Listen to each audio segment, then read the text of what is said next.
Assalamualaikum warahmatullahi wabarakatuh. Kami dari kelompok 6 akan menjelaskan materi mengenai analisis kebangkrutan. Perkenalkan, nama saya Anis Fitria Dwi Ramadhanti dengan NIM 180301236. Dalam slide pertama, saya akan menjelaskan pengertian dari analisis kebangkrutan. Analisis kebangkrutan adalah analisis yang dapat membantu perusahaan untuk mengantisipasi kemungkinan perusahaan yang akan mengalami kebangkrutan yang disebabkan oleh masalah-masalah keuangan. Slide selanjutnya yaitu mengenai manfaat analisis kebangkrutan. Ada beberapa manfaat. Yang pertama yaitu bagi kreditor, yaitu untuk mengambil keputusan siapa yang akan diberi pinjaman dan kemudian bermanfaat untuk kebijakan memonitor pinjaman yang ada. Manfaat yang kedua yaitu bagi investor saham atau obligasi, yaitu untuk melihat adanya kemungkinan bangkrut atau tidaknya perusahaan yang menjual surat berharga tersebut, sehingga seawal mungkin dapat mengantisipasi kemungkinan tersebut. Yang ketiga yaitu manfaat bagi pihak pemerintah, untuk mengawasi jalannya usaha yang berada di bawah pengawasan pemerintah dan sedini mungkin mengantisipasi kemungkinan bangkrut usaha tersebut. Yang terakhir, manfaat bagi akuntan, yaitu untuk menilai kemampuan going concern suatu perusahaan dan menjelaskan subsequent event yang mungkin muncul setelah hasil audit. Pada slide selanjutnya yaitu sumber informasi analisis kebangkrutan, aliran kas saat ini dan aliran kas untuk masa mendatang. Analisis terhadap aliran kas sekarang dan masa yang akan datang dapat digunakan untuk mengetahui kemampuan perusahaan dalam menghasilkan pendapatan dan kas, serta mengukur beban dan tingkat kesulitan perusahaan memenuhi kewajiban jangka pendek dan jangka panjangnya. Laporan perusahaan analisis kebangkrutan dengan menggunakan laporan keuangan perusahaan dapat dilakukan dengan menggunakan dua analisis, yaitu univariat dan juga multivariat. Perusahaan yang listing di pasar modal, sumber informasi lain yang cukup akurat adalah rating. Rating tertinggi adalah AAA atau A 3 kali.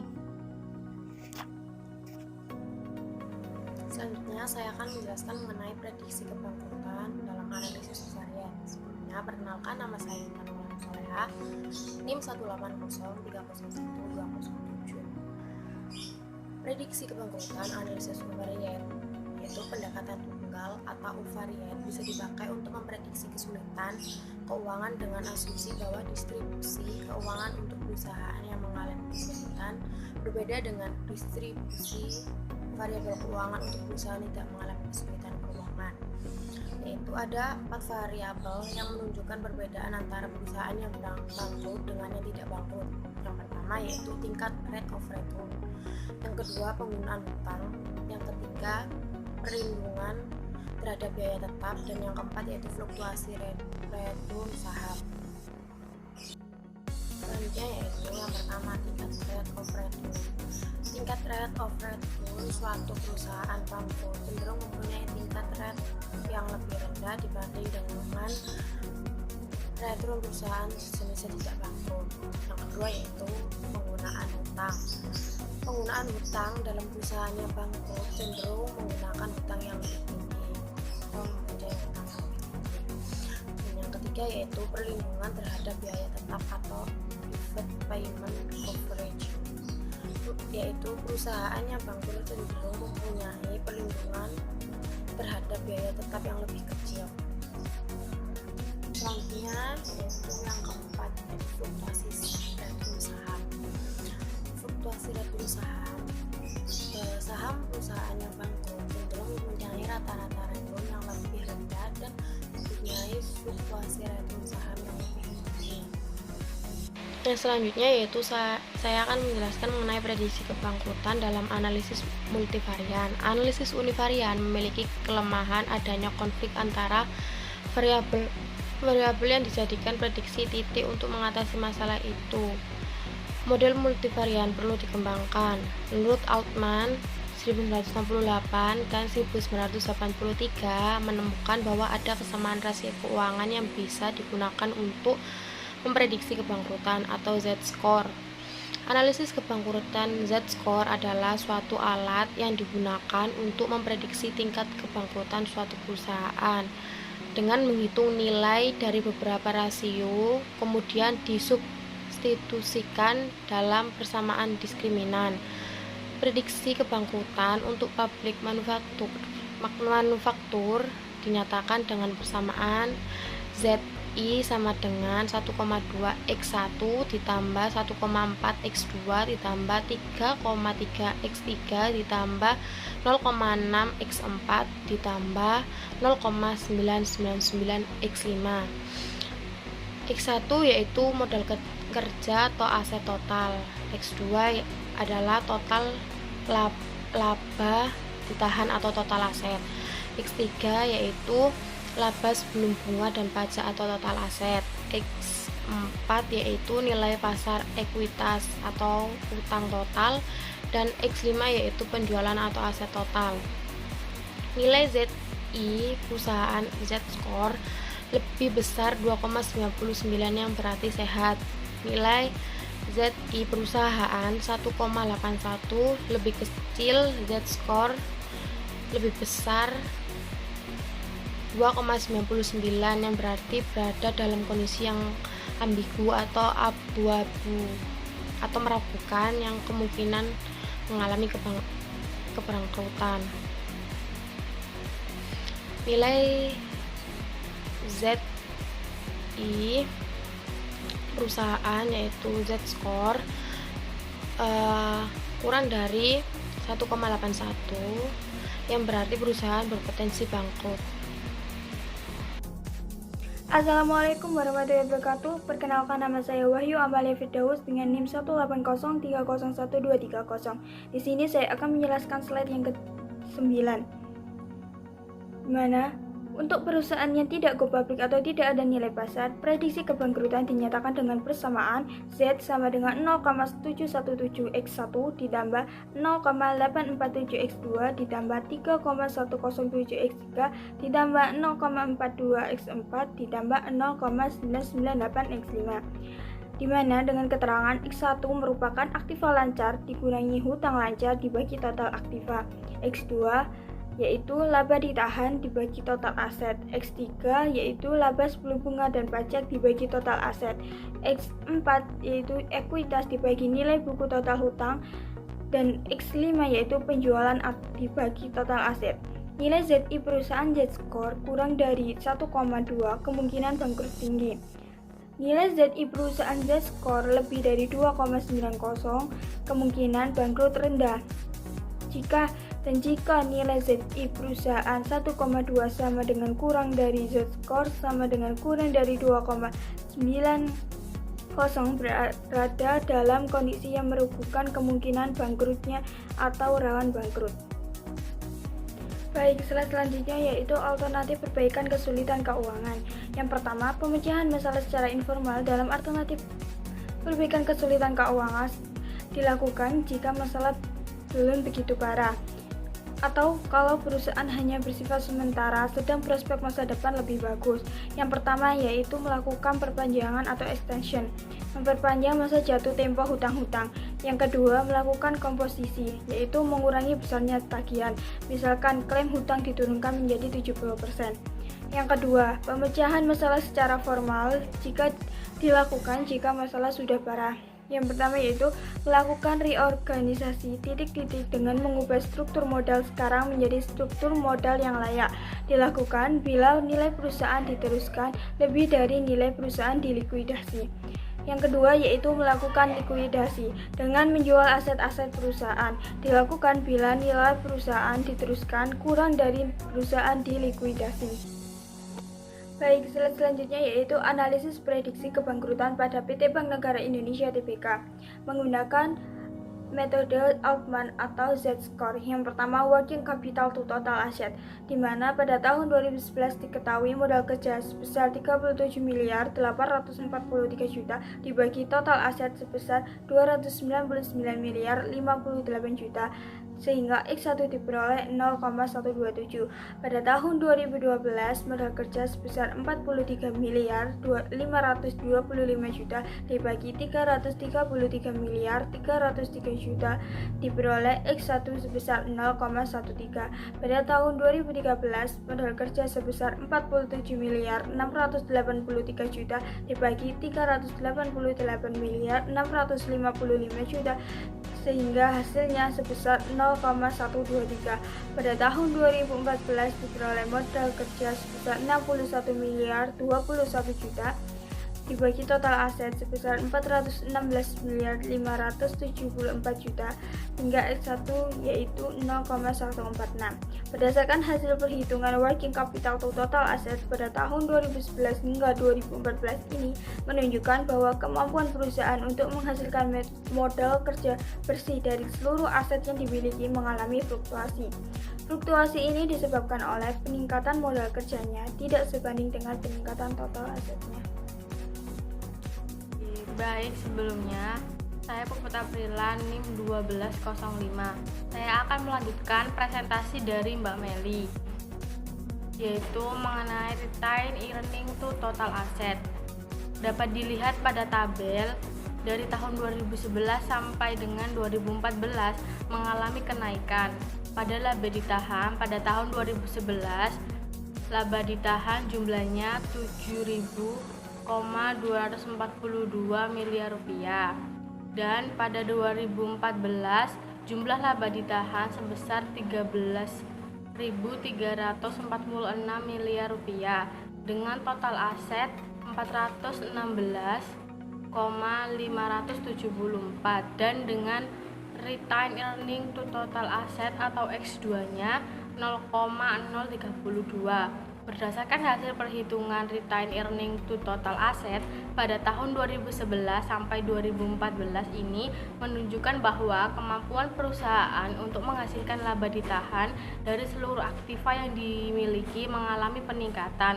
Peningkatan ini disebabkan oleh peningkatan laba ditahan yang sebanding dengan peningkatan total asetnya. Yang selanjutnya yaitu earning before interest and tax atau EBIT to total asset. Pada tahun 2011 sampai 2014, EBIT dalam satuan miliar rupiah mengalami kenaikan. Pada tahun 2011 sebesar 7.461 dan pada 2014 sebesar 13.524 dengan total aset 416.574 dengan earning before interest and tax to total asset atau X3-nya sebesar 0,032. Berdasarkan hasil perhitungan earning before interest and tax to total asset pada tahun 2011 sampai 2014 ini menunjukkan bahwa kemampuan perusahaan untuk menghasilkan laba sebelum dikenakan pajak dan bunga dari seluruh aktiva yang dimiliki mengalami peningkatan. Peningkatan ini disebabkan oleh peningkatan laba sebelum dikenakan pajak dan bunga yang sebanding dengan peningkatan total asetnya.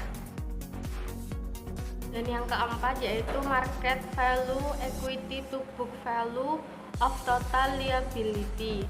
Pada tahun 2011 sampai 2014, nilai pasar ekuitas dalam miliar rupiah mengalami peningkatan. Pada tahun 2011 sebesar 70.156 miliar rupiah dan pada 2014 sebesar 112.619 miliar rupiah dengan total hutang pada tahun 2014 sebesar 355.553 miliar dengan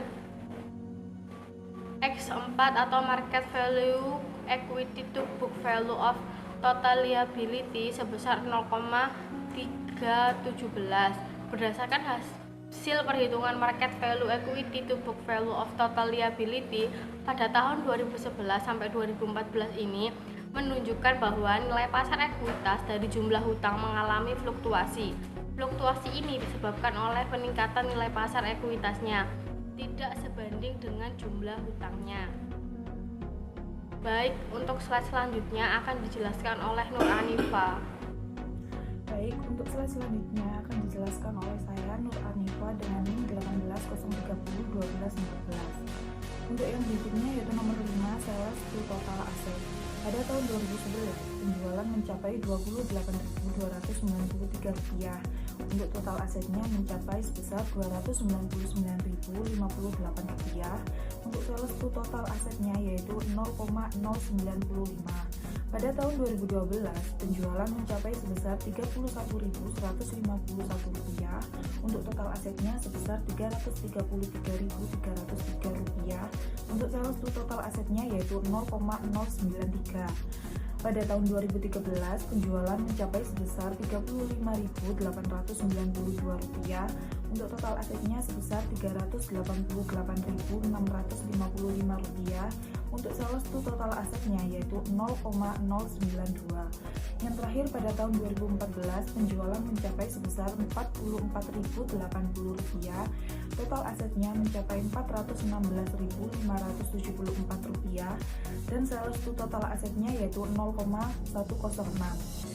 Berdasarkan hasil penjualan sales to total aset pada tahun 2011 sampai 2014 ini menunjukkan bahwa kemampuan untuk menghasilkan penjualan dari jumlah hutang mengalami fluktuasi.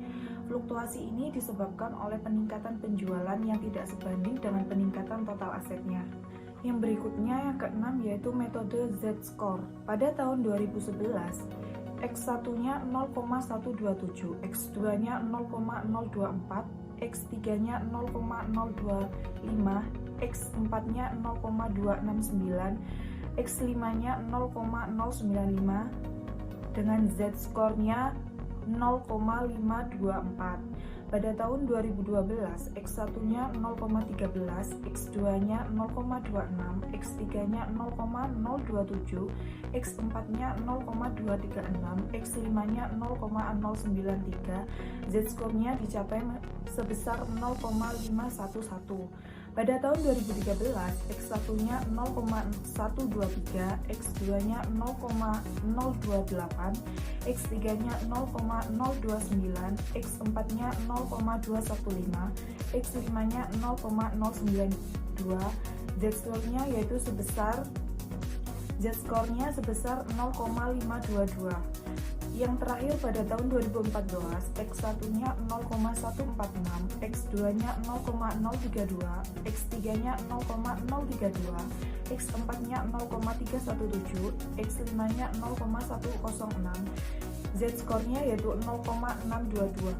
Dari hasil analisis kinerja keuangan PT Bank Negara Indonesia (TBK) tahun 2011 sampai 2014, diperoleh nilai Z-score yaitu 1,81. Berdasarkan kriteria Z-score, kurang lebih dari 1,81 dikategorikan sebagai perusahaan yang memiliki kesulitan keuangan yang sangat besar dan beresiko tinggi sehingga akan mengakibatkan kebangkrutan yang besar. Kesimpulannya, berdasarkan hasil dari analisis yang sudah diketahui bahwa tingkat resiko keuangan Bank Negara Indonesia pada tahun 2011 sampai 2014 mempunyai nilai Z-score kurang dari 1,8, yang mana sebagai rinciannya pada tahun 2011 nilai Z-score yaitu 0,524, tahun 2012 nilai Z-score 0,5107, tahun 2013 nilai Z-score 0,5219 dan pada tahun 2014 nilai Z-score yaitu 0,6218. Dari hasil analisis keuangan menggunakan analisis diskriminan memprediksi bahwa Bank Negara Indonesia berpotensi untuk bangkrut. Rendahnya nilai Z-score mengindikasikan bahwa PT Bank Negara Indonesia (TBK) potensi kebangkrutannya dapat terjadi namun mengalami kenaikan yang bagus. Nilai Z-score-nya pada tahun 2014 yang mana berarti mengalami perbaikan dalam penanganan manajemen keuangan walaupun masih tetap berpotensi untuk bangkrut. Nah, perhitungan Z-score di atas penting dilakukan karena salah satu aspek penting dari analis terhadap laporan keuangan dari sebuah perusahaan adalah kegunaan untuk menilai kelangsungan hidup suatu perusahaan. Kelangsungan hidup perusahaan sangat penting bagi manajemen untuk mengantisipasi kemungkinan adanya potensi kebangkrutan, karena kebangkrutan berarti menyangkut terjadinya biaya-biaya, baik biaya langsung maupun tidak langsung. Sekian presentasi dari kelompok kami. Apabila ada salah kata, mohon dimaafkan. Wassalamualaikum warahmatullahi wabarakatuh.